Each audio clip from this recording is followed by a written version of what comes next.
भारत पर एक आरोप नेपाल लगाता रहा कि इसका बिग ब्रदर एटीट्यूड है, जिसको लेकर भारत की सरकार ने कई दफ़े साफ किया है कि वो एल्डर ब्रदर एटीट्यूड है। हम परवाह करना चाहते हैं आपकी, धौंस नहीं जमाना चाहते जैसे वेस्ट में होता है। हालांकि उसमें नेपाल का ये भी कहना है कि एल्डर ब्रदर भी क्या हुए आप, मतलब कुछ लोगों का कहना है हम ज़्यादा पुराने राष्ट्र हैं आपसे, हम हमेशा आज़ाद भी रहे हैं और 47 के हिसाब से देख लो, आप तो अभी आज़ाद हुए थे और कभी अंग्रेज का रूल नहीं था हमारे तो कभी अंग्रेज का रूल नहीं था। अब वो कैसे नहीं था, क्या नहीं था, वो तो एक अलग कहानी है। दूसरा कि जब अंग्रेज चले गए तो बहुत सारे नेपालियों को, सोसाइटी को ये उम्मीद थी कि भारत क्योंकि गणतंत्र है तो राणाओं का साथ भारत नहीं देगा, बल्कि नेहरू लोकतांत्रिक प्रक्रियाओं को आगे बढ़ाएंगे। लेकिन शुरुआत में भारत ने सब स्टेटस को रखा, जैसे हर जगह रखा, हर मामले में रखा कि अंग्रेज़ जैसा जो व्यवस्था करके गए हम उन्हें आगे बढ़ाएंगे।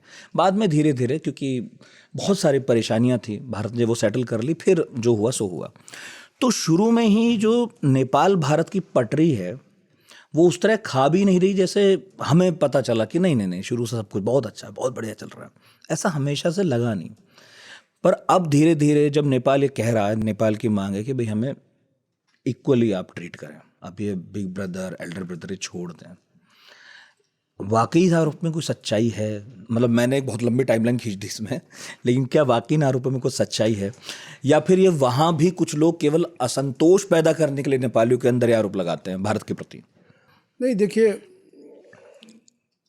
हम भारत एक विशाल राष्ट्र है, हमारे पास सब कुछ है ना।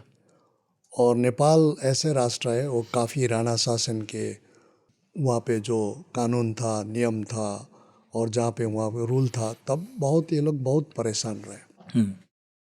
लेकिन मैं तो यही कहता हूँ, अब इतना साल तक नेपाल को और नेबरिंग कंट्रीज़ को, है ना, म्यांमार, पाकिस्तान, भूटान, श्रीलंका, ये सब देखने के बाद, ये सब अध्ययन करने के बाद, और दक्षिण पूर्वी एशिया, साउथ ईस्ट एशिया को देखने के बाद, मैं तो यही बोलता हूँ, देखिए, छोटा राष्ट्र और बड़ा राष्ट्र का सोवरेंटी, छोटा राष्ट्र का छोटा नहीं होता है, बड़ा राष्ट्र का बड़ा नहीं होता राष्ट्र का।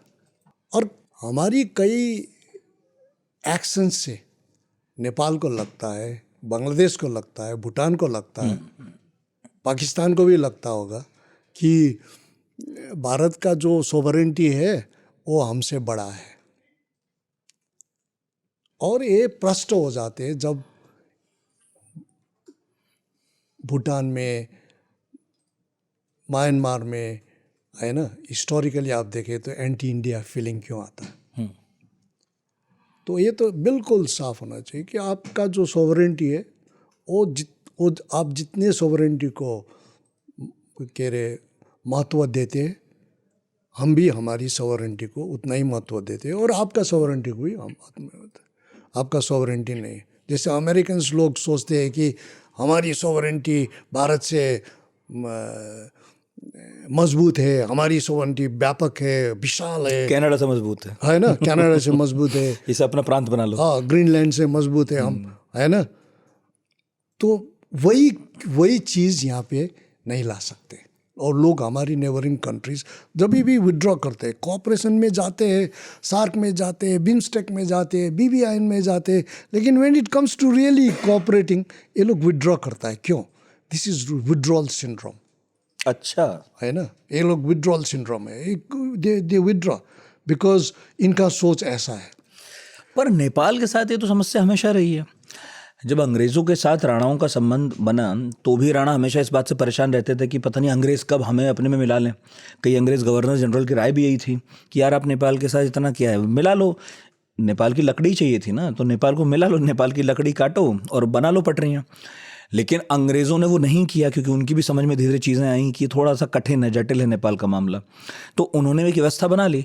फर्स्ट वर्ल्ड वॉर के बाद राजा ने कहा कि आप पेपर साइन कर दीजिए, क्योंकि बार बार हमारे दिमाग में चलता रहता है कि पता नहीं आप कब आ जाओगे।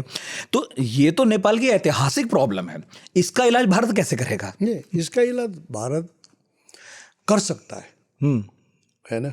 जैसे प्रधानमंत्री नरेंद्र मोदी जी का एक बहुत बड़ा पहल है कि एक्ट ईस्ट पॉलिसी है ना, नेबरहुड फर्स्ट पॉलिसी।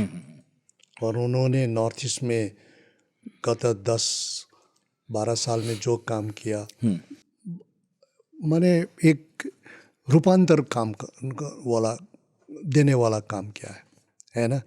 जो नॉर्थ ईस्ट में सबसे बड़ा हमारा प्रॉब्लम था कनेक्टिविटी का, इन्होंने क्या किया कि चार पक्षीय कनेक्टिविटी शुरू किया। एक तो आसाम के अंदर, मिजोरम के अंदर, दूसरा मिजोरम और आसाम के बीच, व आसाम और मेघालय के बीच, और तीसरा आसाम, मेघालय, नॉर्थ ईस्ट और भारत जो अन्य भाग है भारत का बीच, तीसरा, और चौथा जो मेघालय, आसाम, नागालैंड, मणिपुर है उसके साथ नेबरिंग कंट्रीज के साथ तो 4-वे कनेक्टिविटी किया है। लेकिन नेपाल के साथ, भूटान के साथ हमने बहुत कनेक्टिविटी का काम किया, लेकिन इसको और व्यापक नहीं बना सका।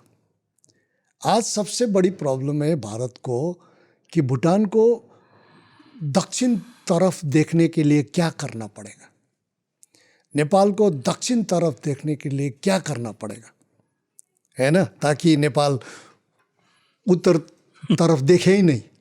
हाँ, मतलब चीन की तरफ ना देखे। हाँ, है ना, भूटान उत्तर तरफ देखे ही नहीं, तो क्या करना पड़ेगा, इनको साउथवर्ड इंगेजमेंट कैसे लाएंगे, है ना। तो साउथवर्ड इंगेजमेंट में हमने तो बहुत बार कहा, हमारी एक्ट ईस्ट पॉलिसी में भूटान को, नेपाल को पार्टनर बनाओ, बांग्लादेश को पार्टनर बनाओ।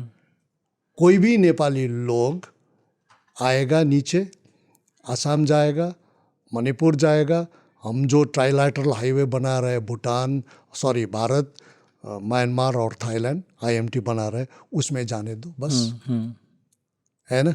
तो इस तरह का सोच क्यों नहीं होता? लेकिन इससे उनकी वो नर्वसनेस कैसे खत्म होगी कि भारत कभी हस्तक्षेप नहीं बंद करेगा, पता नहीं हम लोग कब तक अपनी जो सोवरेनिटी है बचा कर रखेंगे? क्योंकि नर्वसनेस इसीलिए आता है कि आप डिपेंडेंस बना देते, इंटरडिपेंडेंस नहीं।